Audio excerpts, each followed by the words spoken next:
Unsure of your dream? Study abroad destination? Clear your doubts. Videsh Consult. Call 9676502888. కన్న తండ్రి కామానికి కొడుకు బలైపోయాడు. కొడుకు భార్య అంటే కోడలు, కూతురు లాంటి ఆమెపై కామాంధుడు కన్నేశాడు. వద్దు నాన్న అని వారించిన కొడుకును అడ్డు తొలగించుకున్నాడు. ఈ విషాదకరమైన ఘటన యావత్ ప్రపంచాన్ని నివ్వెరపోయేలా చేస్తోంది. తెలంగాణ రాష్ట్రంలో ఈ ఘటన చోటు చేసుకుంది. అది కూడా ఆ కొడుకు కోడలు పెళ్లి రోజునే ఈ విషాద ఘటన జరగటం చాలా బాధాకరమైన విషయం. కనిపించిన తండ్రి కొడుకుని కడతీర్చాడు. తన భార్యతో అసభ్యంగా ప్రవర్తించవద్దని హెచ్చరించినందుకు కక్షతో ఈ ఘాతుకానికి ఒడిగట్టాడు. అది పెళ్లి రోజు నాడే రోకలి బండతో కొట్టి చంపాడు. ఈ దారుణ ఘటన జయశంకర్ భూపాలపల్లి జిల్లా రేగొండ మండలం రేపాకపల్లిలో మంగళవారం చోటు చేసుకుంది.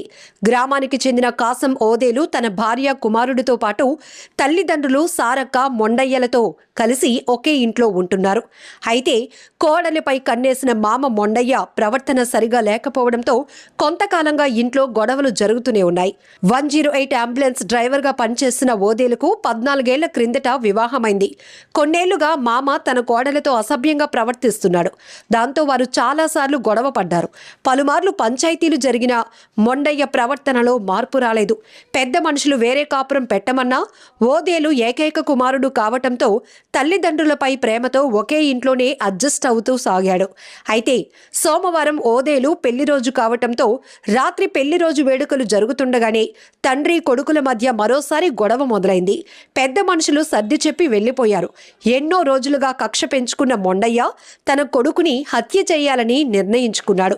రాత్రి ఇంటి ముందు పడుకున్న ఓదేలు తలపై రోకలి బండతో గట్టిగా కొట్టడంతో అక్కడికక్కడే ప్రాణాలు కోల్పోయాడు.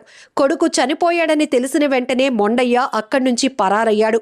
భూపాలపల్లి డీఎస్పీ సంపత్రావు, చిట్యాల సీఐ మల్లేష్ గ్రామానికి చేరుకుని వివరాలు సేకరించారు. ఓదేలు తల్లి సారక్క ఫిర్యాదు మేరకు కేసు నమోదు చేసి దర్యాప్తు చేస్తున్నట్లు ఎస్ఐ సందీప్ కుమార్ తెలిపారు. ఏదేమైనా 50 ఏళ్ల పైచిలుకు మొండయ్య 25 ఏళ్ల కోడలపై కన్నేయటమే కాకుండా అడ్డొస్తున్నాడని కన్న కొడుకునే కడతేర్చటం స్థానికంగా తీవ్ర సంచలనమైంది. ఓ కామాంధుడి కారణంగా 2 కుటుంబాలు ఒంటరయ్యాయి. అభం శుభం తెలియని ఓదేలు 2 ఏళ్ల కుమారుడు అనాథగా మారిపోయాడు.